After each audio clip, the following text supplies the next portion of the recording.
Hello friends, and welcome to this week's Friday Fire. The last day or so I have been heavy burdened for so many people that are struggling with an addiction, and they have great problems going on in their life. Most of them, if not all of them, are a result of foolishness, foolish decisions, addictive, compulsive behaviors, rebellion against God. We would call it in ministry also a besetting sin. I'm not here to cast judgment on you. I'm not here to be a voice of accusation to you, because the last several weeks, my prayer, every time I've prayed, especially before I go into the pulpit, I've said, Father, please don't let me leave the pulpit without giving hope to people. We would call some of these things a besetting sin.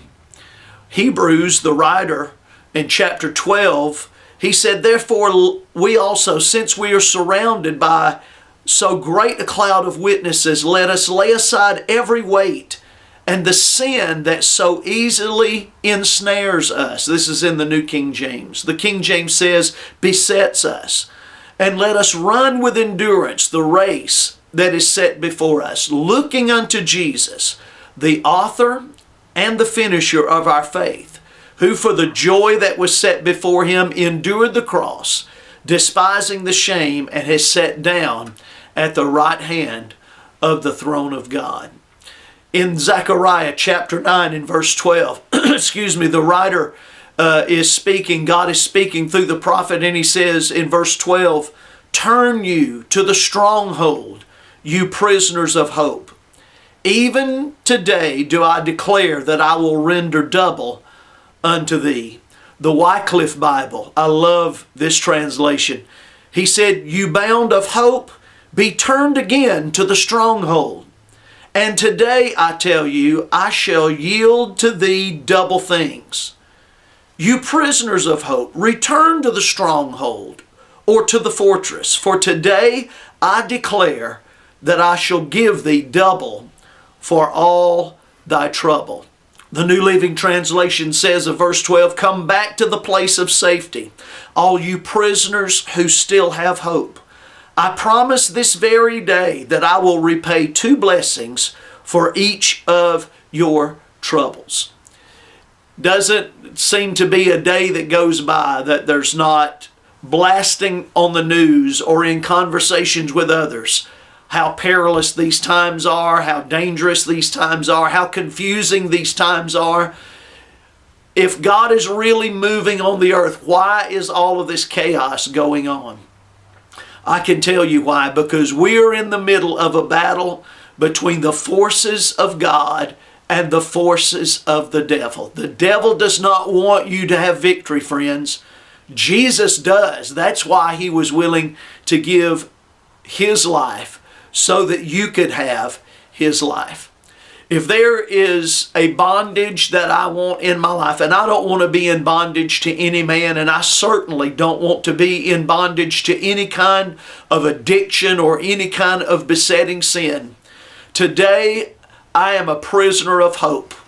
And this hope that I have today is not a hope in which I wring my hands, as I talk so often about on Friday Fire and in messages all around the world. The hope I have is not something that I'm pacing back and forth, wringing my hands over. But biblical hope is a confident expectation that's based on solid certainty.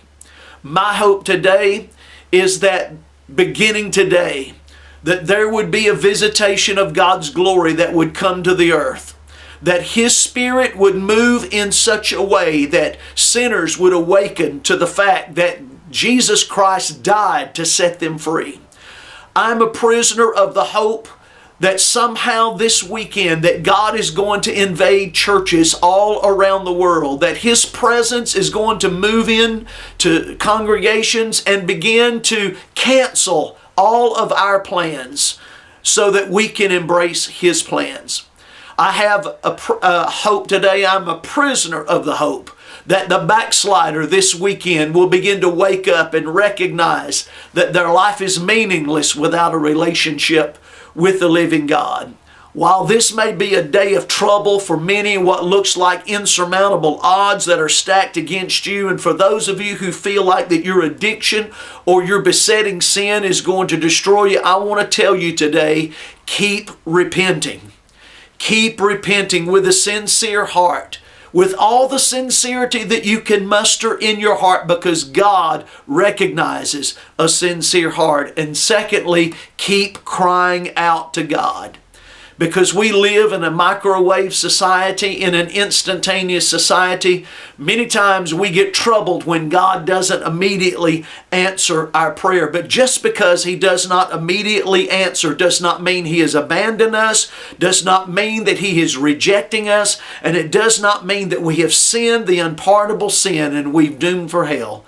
Jesus said it this way: ask and keep on asking. Seek and keep on seeking.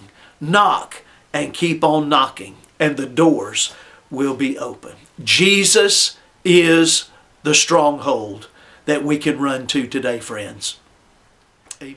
Join us this Sunday, November 6th, at First Assembly of God, 2512 Avenue Inn in Rosenberg, Texas, with Pastors Deborah and Greg Prahota for two great services at 10:30 a.m.